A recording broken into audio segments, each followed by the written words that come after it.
साथ। ठीक है, अब आते हैं हम नेक्स्ट वाले पेज पर। नेक्स्ट पेज है हमारा ये। The stranger, probably the present occupant of the house, knows only about the present, whereas the speaker knows everything from the past to the present. Stranger, जो स्ट्रेंजर मतलब जो हमने invite किए हैं, प्रोबेबली जो प्रेजेंट ऑक्यूपेंट है of the house के, अभी जो घर में आकर ऑक्यूपाई किए हुए हैं या रुके हुए हैं, वो सिर्फ प्रेजेंट के बारे में जानते हैं। जबकि जो स्पीकर है, नोज एवरीथिंग, वो सब कुछ जानता है, पास्ट का भी और प्रेजेंट का भी। मतलब जिनको आपने इनवाइट किया है वो तो अभी कहीं जानते होंगे ना, क्या कब कब बनवाया घर क्या है। लेकिन जो स्पीकर है वो लंबे समय से रह रहा है, वो पास्ट का भी जानता है, प्रेजेंट का भी। The speaker describes the ghost as the rightful owners and occupants of the house. Speaker जो है वो घोस्ट को डिस्क्राइब करता है कि घोस्ट जो है वो राइटफुल ओनर्स है और ऑक्यूपेंट्स है घर के, where they once lived and which they handed over to their next generations. ये हाउस ही है जहाँ ये पहले रहा करते थे, और इन्होंने इन घरों को अपनी नेक्स्ट जनरेशन के लिए हैंडेड ओवर कर दिया।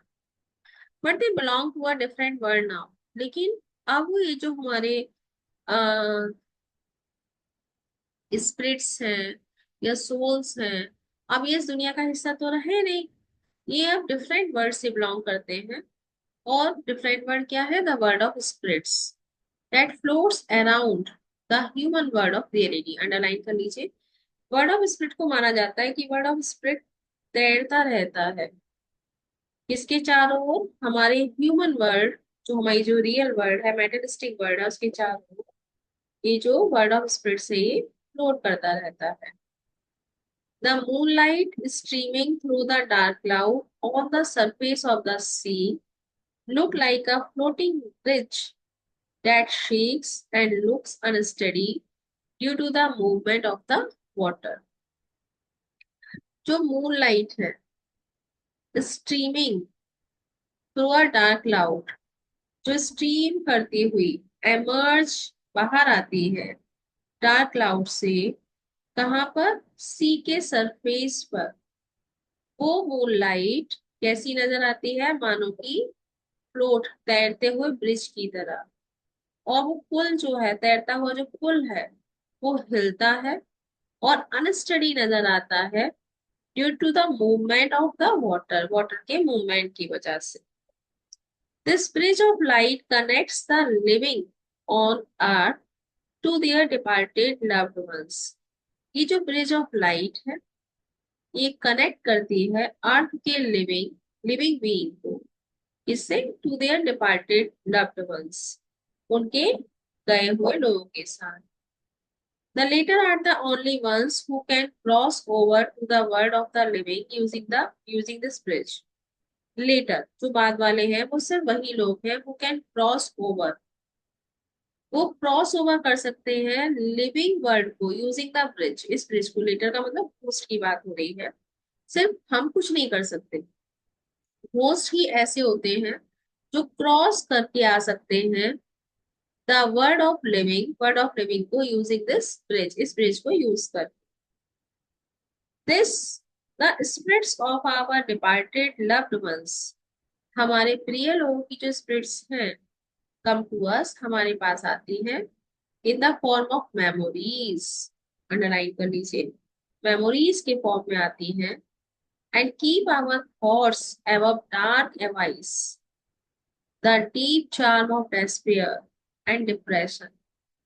और हमारे थॉट्स को कीप अबव, मतलब हमारे थॉट्स को रिफ्रेश करती है। मीन्स हमारे थॉट्स को डार्क एवाइस में जाने से रोकती है। एवाइस का मतलब होता है बहुत ही गहरा गड्ढा। हमारे जो विचार हैं वो कहीं गहन गड्ढे में न चले जाए, कहीं हम डीप चार्म ऑफ डिस्पेयर में न चले जाएं, कहीं हम डिप्रेशन में न चले जाएं।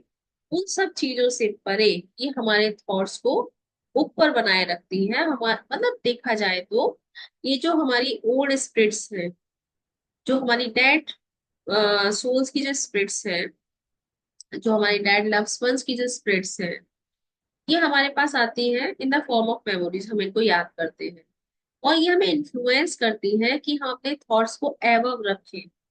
हम अपने थॉट्स को ऊपर रखें, हम कहीं डिप्रेशन में ना चले जाएं, डेस्पेयर में ना चले जाएं, डार्क एवाइस में ना चले जाएं। तो ये हमें हमेशा इन्फ्लुएंस करती रहती है कि no need to go anywhere, be happy always.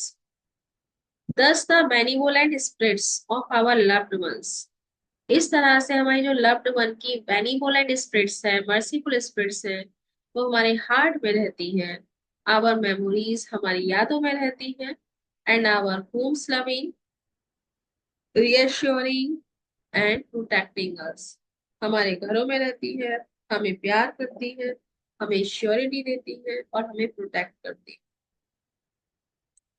Okay. और इसके अलावा